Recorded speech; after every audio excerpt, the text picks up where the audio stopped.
Welcome back.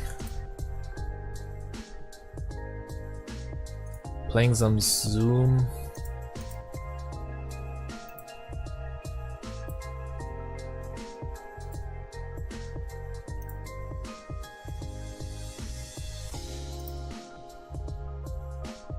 We'll flop a top pair to start off. I will be c-betting here.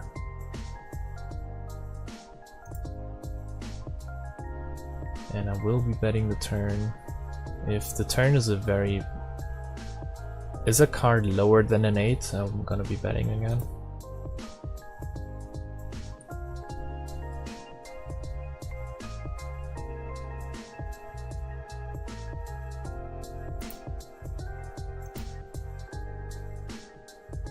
I mean, obviously I'm also gonna bet if it's a 10 or a king, but for example, if it's a queen, I don't bet again. Or if it's a 9, I don't bet again. What the hell is that? Why did Aqualab just open out of nowhere? I didn't press anything. Yeah, I'm probably getting an email from PokerStars. Please don't use Aqualab while Stars is running. I love those emails. I just hope they don't ban me. That would suck.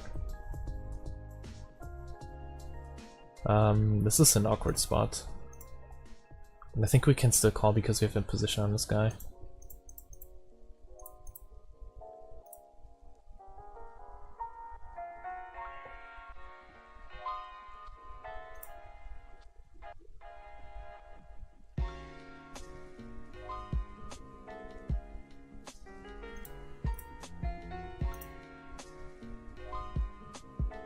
Let's see. Jacks versus pocket zones. Yeah, that's already what I thought. The shot seeker will be having a really strong range here when he 3-bets, but this guy will overcall stupid hands like that.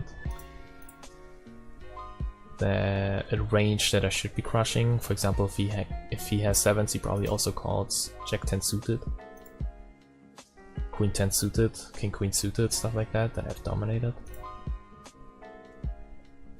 We see a really large bet sizing here on the flop, and he continues that on the turn. That's a bad river card because his Jack 10s get there, his random Ace X get there.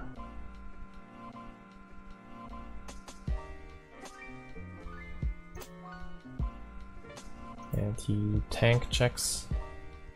I think I'm gonna be losing to King Jack here. It feels like he has exactly King Jack or Ace 10. Ace Jack, Ace 10, King Jack. We'll see. It's 8-9 of clubs. So to be honest, I don't understand why he checks the river there. It's a really good card to bluff for him.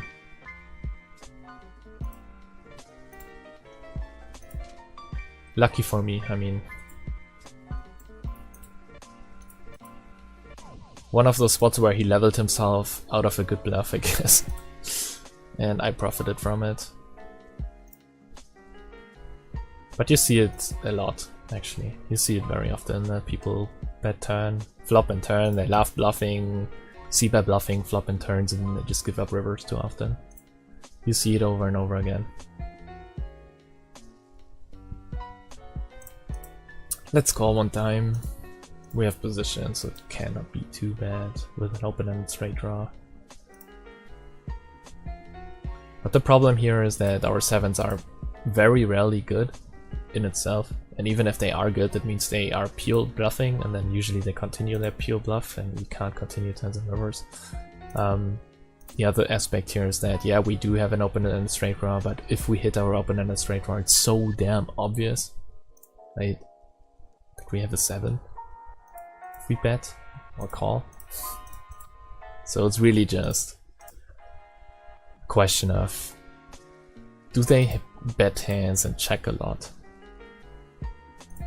And I don't know, I cannot answer that. My gut is telling me that we should be losing every single time now.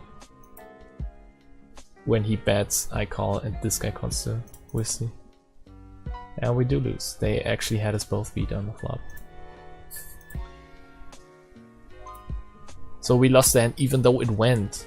He bets a call, check check, you know.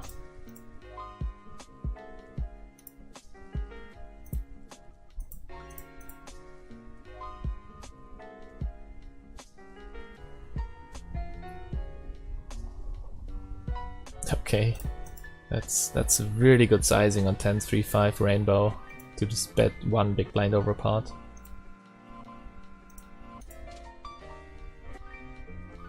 Makes it really tough for me to play.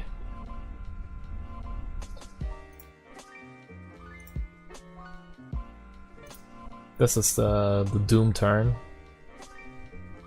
Not because necessarily has we beat her, but now he just has all the cards in his hand because I obviously like I cannot bet here. Cannot bet. I'm forced to check. And if he's a good player, he will know that his range now suddenly on this card is just crushing me if I check. But we see him checking. Hopefully he has pocket eights without a spade. And checks.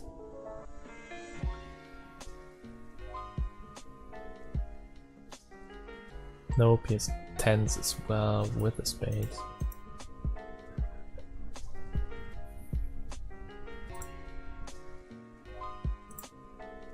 But that's probably, at least we saw showdown. I think what's most of the time gonna be happening is I check turn, they bet, I have to fold. Like, pretty simple. But this is one of those spots too where on the turn you want to already decide if you play call or fold. Because if you play call turn here, yeah, I mean, how often are they gonna check the river? Probably never. If they decide to bet turn here. I mean, sure, you will sometimes see people bet the tourney with pocket eights or pocket nines and then check the river, but god, that's just 6 combinations out of 1 million he could possibly have.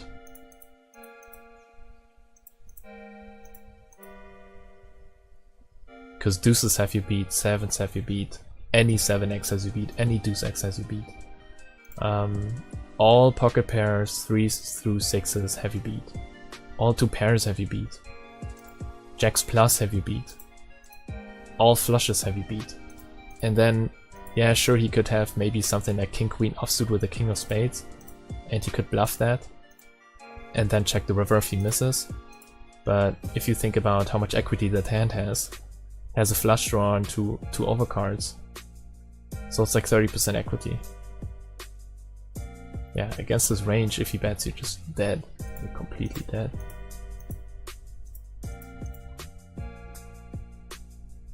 I don't know, you probably have, once I check the turn and he bets, against this betting range you probably just have, yeah, probably not even 20% equity.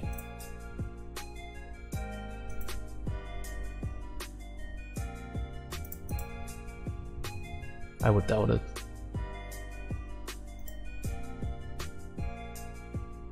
And it doesn't matter, even if we have 30% equity, that's gonna be hard to realize.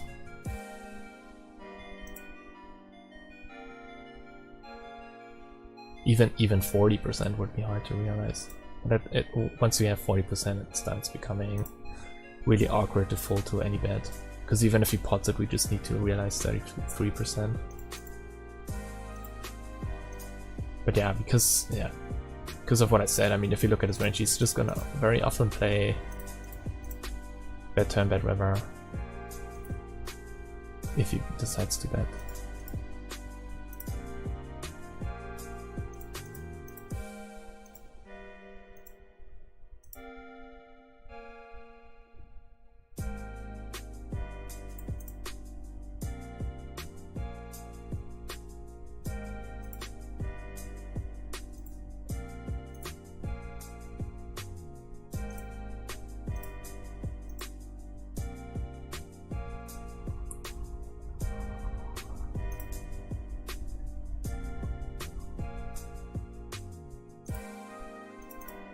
So we isolate the limper.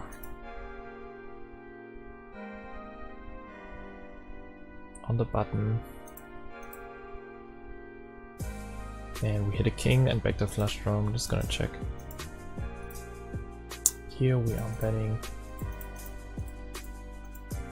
Oh, he donks into us. He donks small, so it could be a random pair.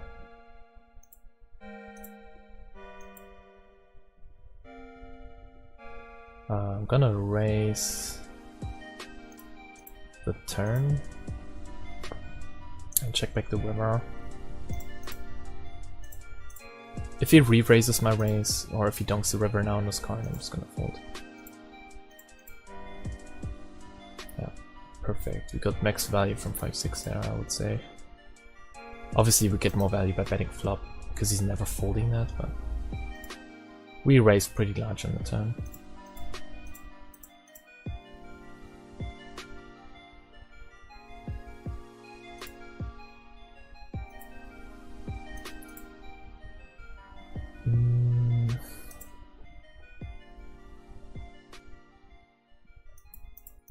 Let's bet. I think it's close between betting and checking there. But they rarely play check back flop and then attack turn random as a bluff. Which means if he doesn't do that, then he's just checking back and realizes his hand equity for free. But because with Queen 9 at the same time, there isn't really many hands that I'd have a lot of equity. It could be, I don't know if it's betting or checking there. Like it's much simpler if I have something like 8-9 for example. 8-9 has to bet for sure because there's too many random overcards that he could be checking back.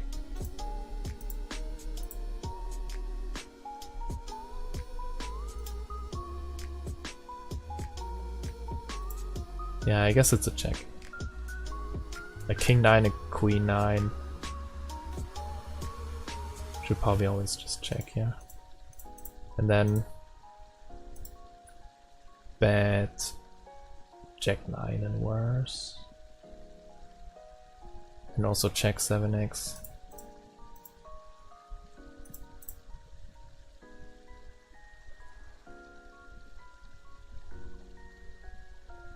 To exploit his tendency the most. Or even bet 7x. But the problem with betting 7x is that at that point it becomes unlikely that he calls worse.